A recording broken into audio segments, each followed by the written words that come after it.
خليني احكي لكم موقف من اصعب المواقف اللي سمعتها من احد الامهات في الكشف. الام دي كانت جايه لي منهاره وحاسه بضغط عصبي ونفسي شديد جدا، وبمنتهى الحزن والالم لقيتها بتقول لي: انا امبارح قبل ما اجيلك خدت ابني ودخلت البلكونه عشان ارمي نفسي انا وهو ونرتاح، لانه دايما بيتعب اللي حواليه والناس دايما بتشتكي منه، وانا اكيد مش هعرف اعيش من غيره، فما لقيتش غير الحل ده الوحيد اللي هيريحني انا وهو ويريح كل الناس. بس في اللحظة الأخيرة ما قدرتش وقررت أروح لحد متخصص عشان يساعدني.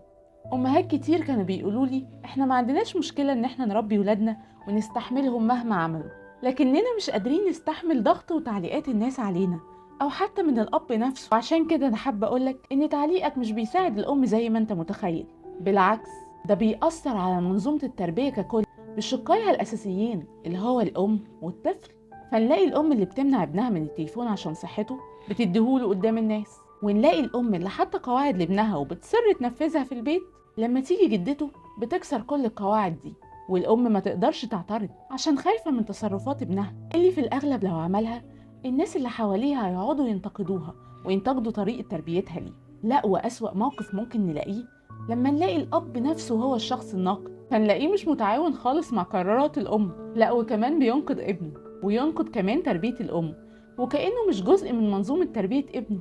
فنلاقيه مثلا أول ما يجي من الشغل يقول لمراته: ما تشوفي عيالك دول، سكتيهم شوية عايزة أنام، أو يديهم التليفون عشان يريح دماغه من زنهم لأنه مش قادر يتكلم رغم إن الأم منعاه. فالأم نفسها تبقى خايفة من تعليقات الزوج، فيكون الأب هو نفسه مصدر من مصادر الضغط النفسي على الأم، مش مصدر داعم ومشارك ومدافع عن أي تعليق خارجي يجي للأم أو لابنه. ده غير تعليقات الصحاب والناس حتى اللي ما نعرفهمش. كأننا في زمن الكل معتقد إنه من حقه إنه ينقد ويشاور بكل جراءة وبدون رفق لسلوكيات ابنك وكمان لطريقة تربيتك ليه. كل اللي فات ده بيخلي الأم تضطر تسكت ويبقى الممنوع للطفل مسموح أوقات تانية، لدرجة تلخبط الطفل وتهز عنده منظومة القيم اللي لسه بتتكون.